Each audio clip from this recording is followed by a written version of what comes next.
네.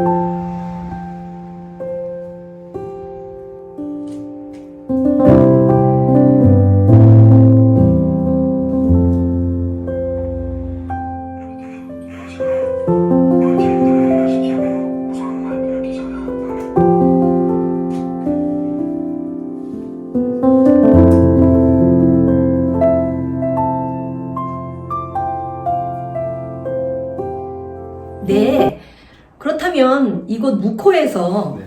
서울과 자주 이렇게 왕래하기는 쉽지 않을 텐데 어떤 일들을 구체적으로 작가님은 하면서 생활하고 계신지 너무 궁금합니다. 일단 여기서 뭘 해서 먹고 살고 있느냐, 그리고 어떤 방식으로 또 작업을 하고 있고, 이제 그런 것들 말씀드리려고 해요.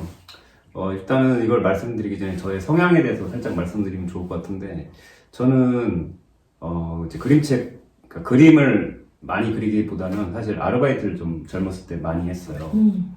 그래서 저보다 많은 아르바이트를 하신 분들 계시겠지만, 저도 꽤 많은 아르바이트를 많이 했습니다. 주유소, 접시 닦기부터 20대를 그렇게 그런 일들 막 몸으로 부딪히고, 예를 들어서 길거리에서 뭘 파는 것도 해보고, 도너츠 파는 거 했다 망해보기도 하고, 그래서 그런 일을 이제 경험하다 보니까 좀 약간 활동적인 성향을 갖고 있어요. 그리고 관심이 많습니다. 그러다 보니까 그림책 작업을 하면서 그림책만 하지 않고 이제 좀 확장시켜 나가는 편인데요. 그래서 이제 보드 게임도 만들어 보기도 하고, 우리 지금 현재는 음악 작업들도 이제 조금씩 하고요. 콜라보도 하고.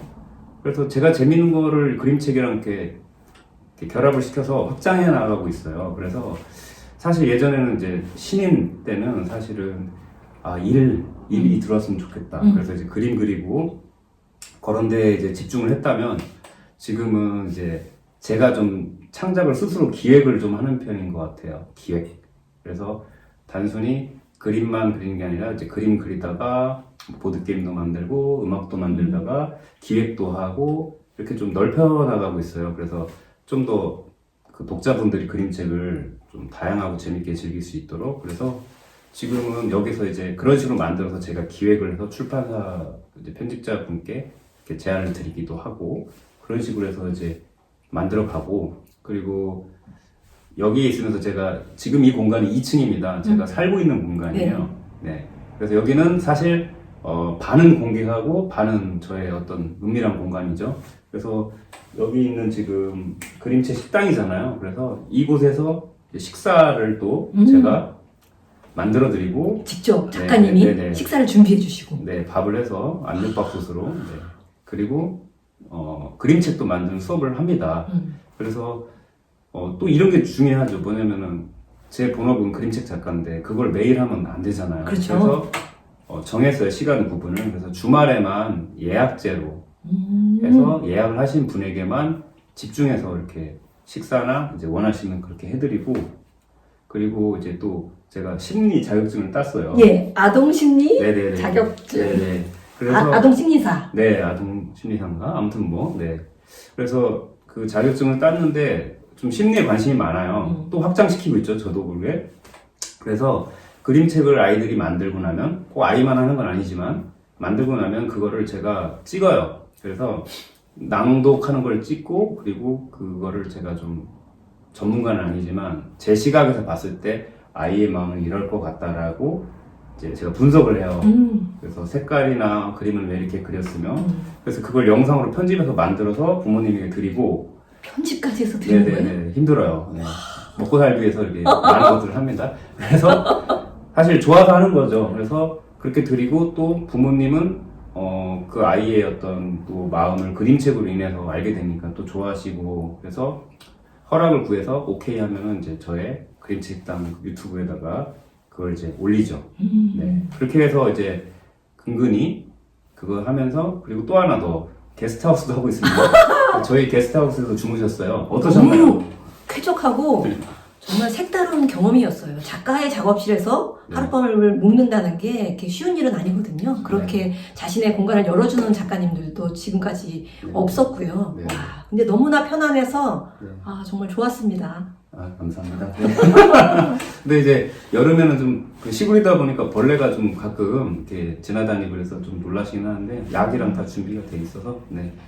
그렇습니다. 그래서 그렇게 해서 게스트하우스와 여기서 이제 수업을 원데이 클래스로 하는 수업을 이 두 가지를 주말에 이렇게 하고 그리고 이제 조금 짬이 나는 시간에 그림책 작업을 이제 하려고 하는데 막상 와보니 아까 적응 시간이 필요하다고 하셨잖아요. 네. 작업이 잘 안 돼요, 솔직히. 왜 그러냐면은 주위에 가만히만 있어도 행복해요. 맞아요. 자연이나 이런 것들이 바람이라든지 어떤 그런 것들이 행복감을 주니까 사실 작업이 잘 안 됩니다. 그냥 가만히 이러고 있으면 행복하기 때문에 잠자고 먹고 이러고 있어요. 그래서 사실 인스타나 이런 데로 봤을 때는 이렇게 여유로워 보이고 하지만 사실은 작업에 대한 약간 어떤 걱정이 살짝 있긴 해요. 네. 네. 근데 뭐 저도 1년 동안은 작업 아예 안 하고 네. 그냥 텃밭 일구 정원 가꾸고 그러면서 보내고 나니까 네. 몸도 마음도 굉장히 건강해져서 그 다음 작업을 음. 발전적으로 할 수 있게 되더라고요. 그러면 전 아직 한 5개월은 작업이 안 네. 돼요. 네. 한 1년은 네네. 충분히 쉬셔야 돼요. 지인이 한 3년은 적응이 안 된다고 하시는 분도 계시던데. 아니에요. 네. 1년이면 될 것 같은데요. 네네. 네, 와, 여기 그림책 식당은 네. 정말 아름다운 소품들이 많고 아기자기한 재밌거리들이 굉장히 많아요. 이렇게 인테리어까지 직접 하시고 하면서 너무너무 힘드셨다고 그런 얘기도 하시더라고요. 흰머리 났습니다. 인테리어고 여기 이제 구렛나루에 흰머리가 나고 한 10년은 늙은 것 같습니다. 살이 많이 빠졌는데. 아, 이게 늙은 건가요? 네. 그래서 사실은 제가 다 한 건 아니고요. 저는 이제 지시만 하고 이제 목수님 이제 또 공사해 주시는 사장님들이 이제 같이 얘기하면서 이렇게 해달라 해서 하고 저는 그냥 지시만 했죠. 그래서 거지가 됐습니다. 이렇게 오래된 집을 리모델링 하는 재미가 좀 있었나요? 어떤 노하우라던가? 딱 재미는 내가 원하는 공간을 이제 상상하잖아요. 그래서 그 상상할 때는 굉장히 좋았죠. 좋았는데 막상 이제 현실적인 부분이 있잖아요. 그래서 예를 들어서 뭐 천장을 뜯고 뭐 창을 내고 뭐 이런 것들 이렇게 하면 좋겠다라고 생각을 했는데 이제 현장에서는 그게 안 될 때가 있어요. 뭐 바닥에 문제가 생겨서 이제 그렇게 할 수가 없다. 뭐 이제 이런 것들 바닥을 할 수 없으니까 높여야 한다. 막 이런 어떤 변수들이 있거든요. 그래서 그런 변수들이 생겼을 때 스트레스가 굉장히 큽니다. 왜 그러냐면 이제 돈은 돈대로 들이고 생각대로 안 되고 또 마찰이 생기기도 하고. 그렇죠. 인부들과. 네, 아저씨들은 이거 안 돼! 이러고 막 얘기하시고 어떤 생각들이 다르니까. 그래서 사실 여기 인테리어 할 때 지금 보시면 천장이 그대로 노출 콘크리트입니다. 멋있는데요? 미술관 같죠? 그렇게 말씀해 주시니까 이제 뿌듯한데 처음에 이런 거 했을 때 이제 이게 뭐냐 지저분하게 멋있는데요? 깔끔하게 이렇게 다 그냥 하는 게 낫지 않느냐. 그건 옛날 마인드가 아닐까요? 네, 그래서 이제 그런 어떤 아저씨들의 그런 의견이라든지 했을 때 거기에 흔들리지 않고 아닙니다 이렇게 해주세요 뭐 했거든요. 그래서 아저씨들이 좀 저랑 작업하면서 좀 뭐랄까 이 친구 뭐지? 어느 면에서 왔나? 약간 좀 독특한 친구다라고 했는데 처음에는 좀 그게 잘 제 얘기를 안 들어주시려고 했는데 설득을 계속 했어요. 얘기하고 듣고 그래가지고 많이 이렇게 해주시고 다 완성이 된 다음에 이제 와서 보시고는 분위기 있다 그러면서 이제 인정을 조금씩 해주시더라고요. 카페 같죠? 네, 그래서 이제는 투닥투닥 싸웠는데 지금은 이제 많이 친해졌어요. 그래서 이제 형님 이러면서 같이 뭐 볼링도 치러 다니고 같이 뭐 가끔 뭐 삼겹살에 소주도 먹고 그래서 친해졌어요. 네, 그래서 좀 한 4개월 걸렸던 것 같아요 이거 하면서. 그래서 에너지를 많이 썼습니다 사실. 그래가지고 지금 그래서 작업을 못 하고 있는 것 같아요. 에너지를 다 써가지고. 네, 근데 이제 공간을 이렇게 꾸미고 나니까 삶의 만족도는 확실히 좋은 것 같아요. 정말 이렇게 집을 사서 꾸미고 이럴 때가 인생에서 제일 행복한 시절인 것 같아요. 네. 작가님도 사실은 너무나 동안이어서 네. 30대 초반이 아닐까라고 생각하실 수 있지만 사실 40대의 작가님이세요. 네. 40대가 되면서 네. 작업을 지금까지 해오고 계시면서 네. 작가로 살아가는 일, 그림책 작가로 살아가는 일이 그래도 이런 점은 참 좋더라, 아니면 이런 점은 좀 힘들더라, 그런 것들 있으면 얘기해 주세요. 아마 다 비슷하지 않을까 싶은데요. 일단은 자기 시간을 자기가 원하는 대로 쓸 수 있다라는 거가 그림책 작가의 장점인 것 같아요. 그렇죠. 네. 뭐 회사를 다니면은 거기에 맞춰야 하는데 그림책 작가는 뭐 아침에 좀 늦게 일어날 수도 있고요. 뭐 영화 보고 싶다 그러면 영화 보러 갈 수도 있고 이제 이런 게 장점이죠. 그리고 두 번째로는 이제 그림책 작가가 만든 이 그림책을 본 독자분들하고 가끔 만날 기회가 있어요. 맞아요.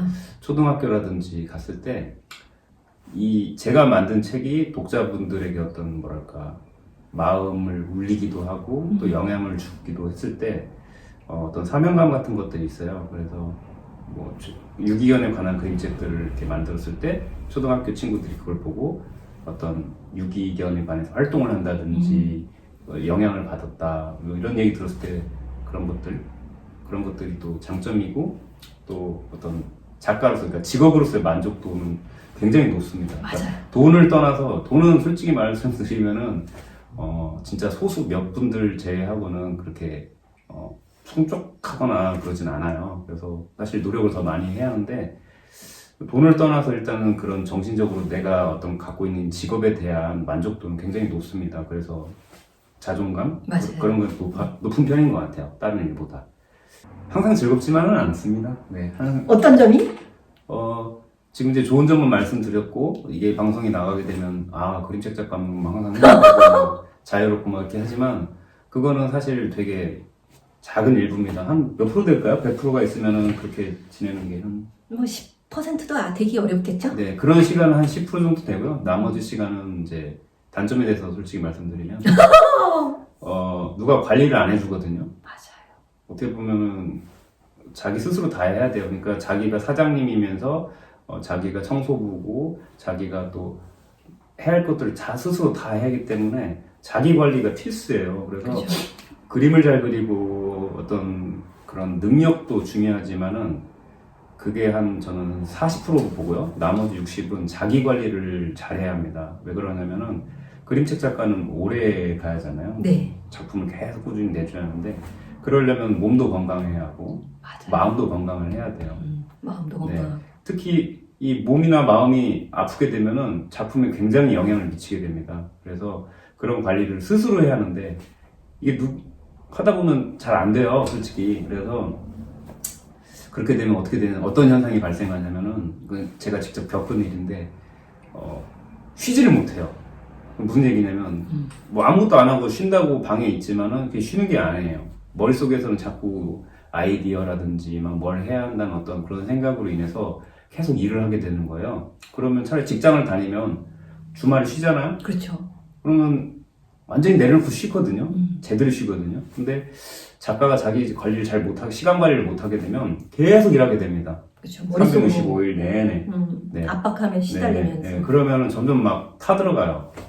그죠. 네. 타버려. 네. 그러면은 그게 제일 힘들었던 것 같아요. 저도 그걸 느끼는데 시간이 오래 걸렸는데 그 부분을 굉장히 조심하셔야 돼요. 그래서 그런 거? 네. 네. 오늘은 묵호에 있는 박정섭 작가님 그림책 식당에 와서 이렇게 재미난 이야기 나눠봤어요. 여러분 항상 건강하시고 바다가 보고 싶다 하면 묵호 네. 그림책 식당으로 놀러오세요. 네. 안녕.